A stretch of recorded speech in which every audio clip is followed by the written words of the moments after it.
RRF Caserta. South Italy in English language. Right now, there is this aging, totally uninsured oil tanker called the Arctic Metagas. Oh, yeah. The one in the Mediterranean. Exactly. Yeah. It is drifting completely out of control in the Mediterranean Sea. And Italian authorities are warning that it could literally explode at any moment. Right. And the reason nobody seems able to stop it, Right. it's actually a direct, albeit kind of bizarre, result of 948 drones being launched into the Ukrainian sky just a few days ago. It's just wild. I mean, it is the ultimate butterfly effect of modern warfare, you know? Yeah. A localized tactical strike in Eastern Europe instantly creates like a floating environmental bomb off the coast of Italy. The whole illusion that conflicts can be contained within neat little borders on a map, it's completely shattering. It really is. And, well, welcome to this deep dive. If you're listening to this, you already know the world feels increasingly chaotic right now. But our mission today is to untangle the specific underlying mechanisms that are actually driving that chaos. Right, getting past just the headlines. Yeah, exactly. So we are digging through a massive stack of international intelligence and reporting today. Okay. We're drawing from Italy's La Repubblica, the UK's BBC, France's Le Figaro, and Ukrainska Pravda. And honestly, synthesizing these different international lenses is, it's really the only way to actually see the machinery at work here. Totally. Because if you just read one region's news, you completely miss the connective tissue. You missed the big picture. Oh. So we're going to explore how a record-breaking drone war has fundamentally broken international containment, how that is directly engineering a paralyzed global energy market, Yeah. and how a totally separate conflict in the Middle East is unexpectedly forcing this brutal diplomatic stalemate right in the heart of Europe.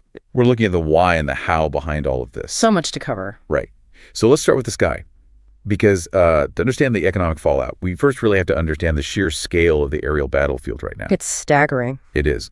We're looking at data from the BBC, and Russia recently launched 948 drones at Ukraine in a single 24-hour period. Right. And just to put that into perspective for you, that is roughly 40 drones an hour, launching continuously all day and all night. Wow. I mean, when you deploy nearly 1,000 unmanned aircraft in a single operational window, you are no longer just executing a targeted military strike. What are you doing there? They're creating an artificial weather system, just a weather system of explosives.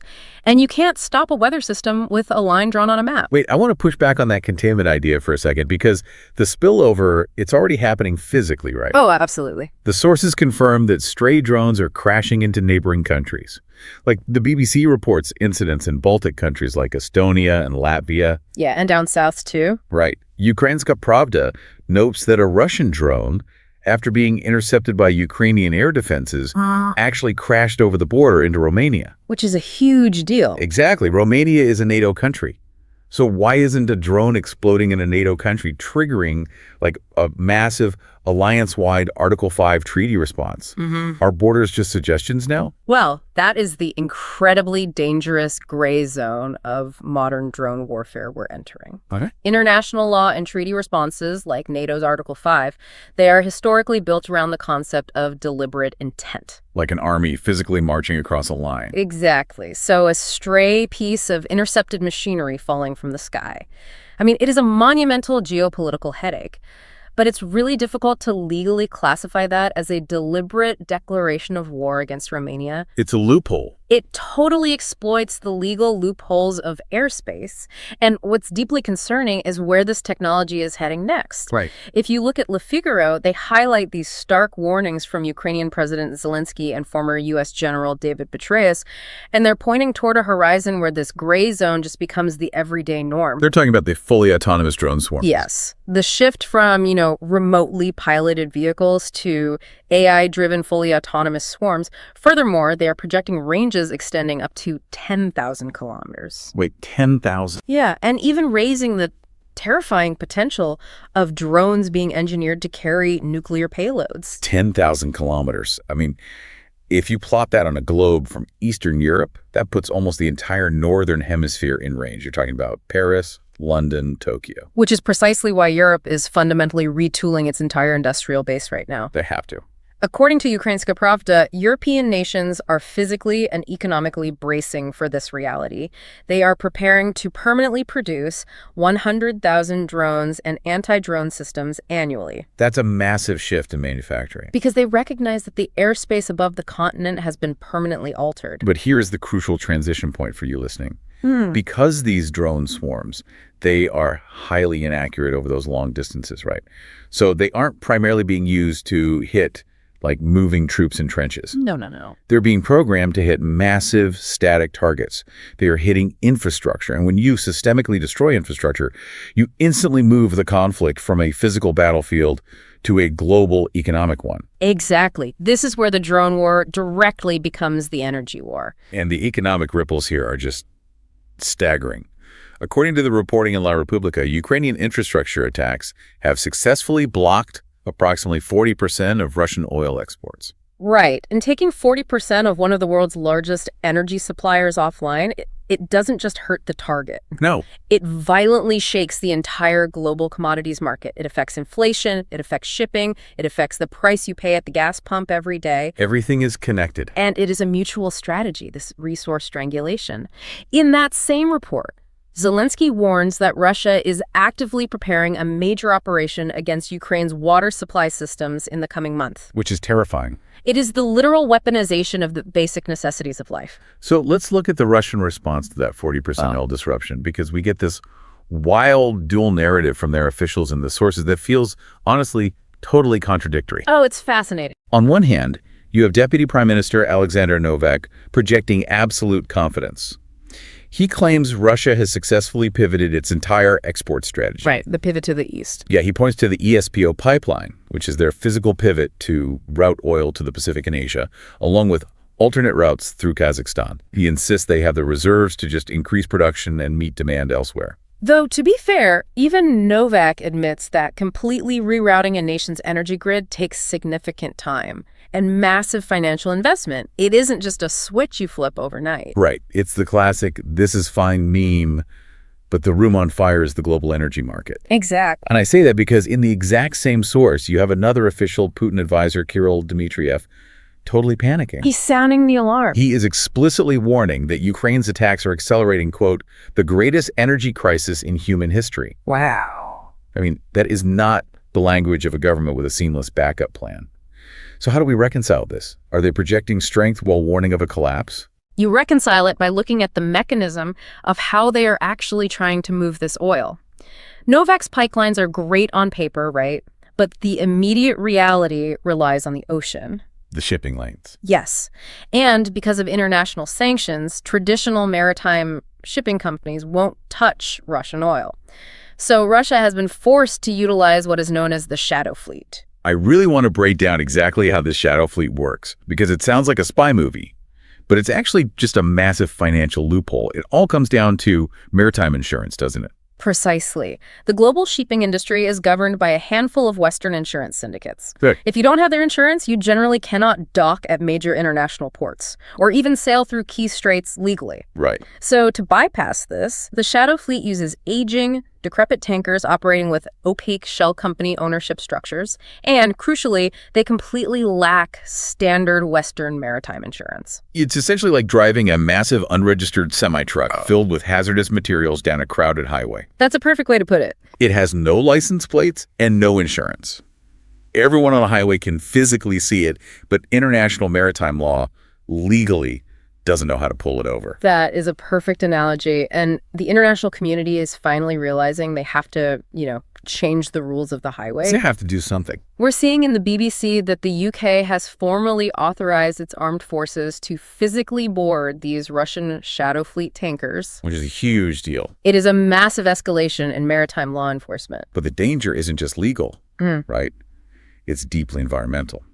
Which brings us right back to our hook at the start of the deep dive. The metagas. Yes. Le Figaro and the BBC report that this Russian shadow tanker, the Arctic Metagas, is currently drifting entirely out of control in the Mediterranean Sea. Right near Italy. Because it's an uninsured rust bucket, a mechanical failure has turned it into a literal floating bomb off the coast of Italy. And the threats aren't just mechanical either. No, they're active. Ukrainska Pravda notes that another shadow tanker carrying Russian oil was recently attacked by a drone near Turkey. So you have physical blockades, you have drifting environmental hazards, and you have active drone strikes on commercial shipping lanes. It's chaos. The energy supply chain isn't just fracturing, it is actively weaponized. And that fracturing is causing massive political roadblocks within the European Union itself. Let's look at Hungary for a second. Oh, Hungary is a prime example. The sources detail how Prime Minister Viktor Orban is utilizing this exact energy chaos as political leverage. He is officially reducing gas deliveries to Kyiv. Right. But he is also single-handedly blocking a massive 90 billion euro loan from the EU to Ukraine. And he has even ordered the seizure of millions of euros from a Ukrainian bank operating in Budapest. It's an unprecedented standoff. And to understand why one leader can do this, you really have to understand the mechanism of the European Union itself. How so? Well, the EU operates on a strict principle of unanimous consent for major financial and foreign policy decisions. Meaning every single member state has to agree or nothing happens. Exactly, every single one. And Orban has realized that his single no vote is effectively a multi-billion-dollar bargaining chip. Wow. He can hold the entire bloc's financial response hostage to negotiate for his own domestic interests or his own energy security. That's incredible leverage. It is. So you have this paralyzing energy crisis compounding the military crisis. But Europe's paralysis isn't happening in a vacuum either. Right. This entire situation is being drastically compounded by a geopolitical earthquake happening simultaneously in another part of the world. The Middle East. Exactly. It is so wild digging through these sources about a European land war and seeing the conflict in Iran constantly mentioned. It has become like the defining variable. It is entirely about diplomatic bandwidth and physical resources. I mean, you cannot manage two global systemic crises at the exact same time without something breaking. Let's look at the diplomatic bandwidth first. Finnish President Alexander Stubb is quoted in La Repubblica, and he makes a very bleak observation. What does he say? He suggests that the U.S.-led peace talks for Ukraine might be completely dead in the water right now. Specifically, because the conflict in the Middle East is eating massive amounts of the world's attention. And that makes sense. Right. The U.S. State Department only has so many top-level negotiators. If they are focused on preventing a regional war in the Middle East, they aren't brokering peace in Kyiv. And the drain goes far beyond just diplomatic attention, too. The weapons. Yes. The BBC highlights a stark warning from Zelensky regarding the physical hardware of war. Ukraine is currently facing a critical shortage of interceptor missiles. And why is that? Because the United States is being forced to consider diverting weapons originally slated for Ukraine to fortify defenses in the Middle East.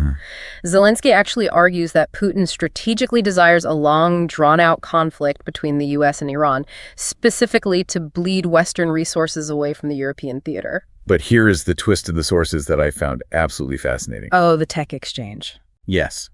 It isn't just a diversion of resources. It is an active technology exchange between the two conflicts. It's wild. On one side, you have Russia actively supplying Iran with strike drones. That is a direct pipeline of military hardware. But on the flip side, according to Le Figaro, the West is actually going to Ukraine for help. Right. Washington, along with 11 other countries, has formally asked Ukraine for assistance in figuring out how to counter the Iranian Shahed drones being used in the Middle East. Which strategically makes perfect sense. Ukraine has spent the last 2 years becoming the world's foremost laboratory for shooting down these specific drones. Right. And Ukrainska Pravda notes that Ukraine is leveraging this expertise. They are proposing an air defense exchange with the Middle East. Trading secrets. Exactly. They're essentially saying, we will trade you our tactical intellectual property, our data on how to beat these drones if you give us the Patriot missile batteries we desperately need. And you have to understand the asymmetry of that trade to really get it. Well, the Iranian Shaheds are essentially cheap, flying mopeds packed with explosives. They are low-tech. Right. But Patriot missile systems, those are multi-million-dollar, incredibly advanced pieces of interceptor hardware. So they're trading totally different tiers of gear. Exactly. Ukraine is offering tactical knowledge in exchange for top-tier survival gear. It perfectly illustrates how this is no longer a localized territorial dispute. It's everywhere. It is a global tech proxy war.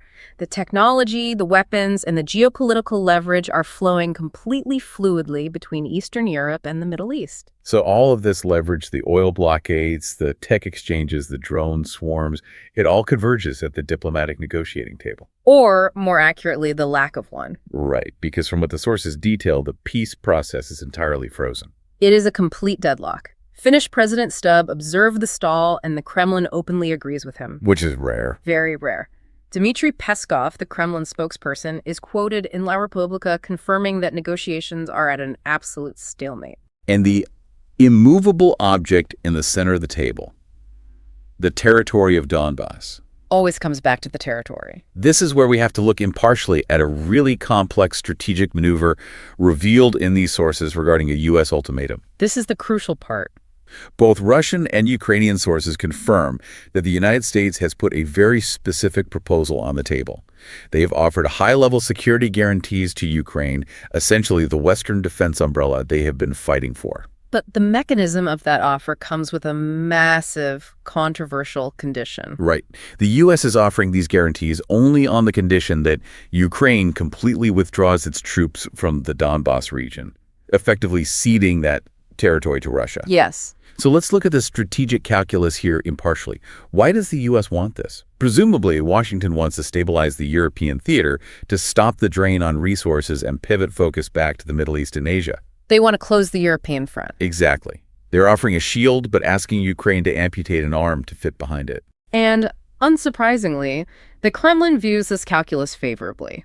Dmitry Peskov stated, paraphrasing the translation here, that Moscow is pleased the U.S. will support security guarantees for Ukraine only if it retreats from the Donbass. Because it aligns with what they want. It perfectly aligns with their territorial objectives. But Zelensky's reaction is vehement rejection.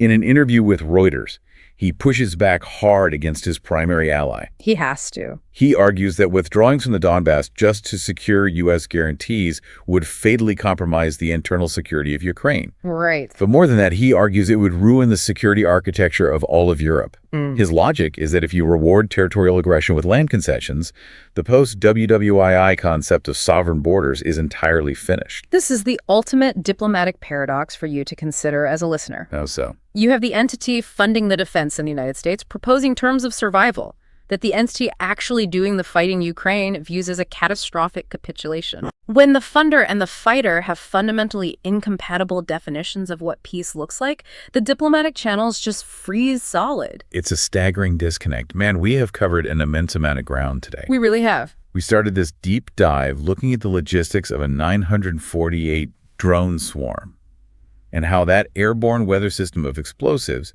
is rewriting the rules of containment. Right. We tracked how targeting infrastructure paralyzed the global energy market, forcing the creation of a shadow fleet of uninsured drifting tankers that exploit maritime law. The Arctic metagas. Exactly. We unpacked how a separate war in the Middle East has drained diplomatic bandwidth and turned this into a bizarre tech proxy war where tactical data is traded for Patriot missiles. Yeah. And finally, we explored how all of this converges on a deadlocked peace negotiation, hinging on a highly controversial U.S. ultimatum regarding the Donbass. It is a densely woven web of cause and effect. But before we sign off, I actually want to leave you with one final provocative thought. It's a detail pulled from the very margins of the BBC reports, but it speaks volumes about the dark underlying mechanics of modern warfare. Well, what's the detail? The sources briefly mention the nations of Zimbabwe and Kenya. Okay, how are they involved? They report that these governments are currently having to engage in complex negotiations to repatriate bodies or offer amnesty to their own citizens. Citizens who were lured abroad by economic desperation to fight illegally for Russia in this conflict. Wow. So you have citizens from the global south fighting and dying on the front lines of Eastern Europe. Exactly. And I want you to really ponder the mechanism of that reality. As warfare at the superpower level becomes increasingly hyper-technological. Like the AI swarms. Yes. As we sit here analyzing autonomous drone swarms and shadow energy fleets and global diplomatic leverage, the brutal physical human cost of the infantry is being quietly outsourced. It's the ultimate weaponization of global economic inequality. It is. The actual bleeding is being pushed onto desperate citizens of developing nations who have absolutely zero association with the geopolitical conflict at hand. That's incredibly dark. So the question we have to ask ourselves as we look at the future of conflict is this. What happens to global stability when superpowers can simply purchase their frontline soldiers from the global south? That is a deeply unsettling question. And it brings us right back to our starting point. You look at a traditional world map and you see those neat, comforting, solid borders. Right. But the reality is, whether it's an autonomous drone swarm ignoring a NATO boundary, an uninsured shadow tanker drifting through the Mediterranean, or a mercenary from a completely different continent caught in the crossfire, those lines on the map, they aren't just melting. They're already gone. Yeah, they really are. Thank you for joining us on this deep dive. Keep questioning the headlines, look for the mechanisms behind the chaos, and we'll catch you next time. RRF Caserta. South Italy in English language.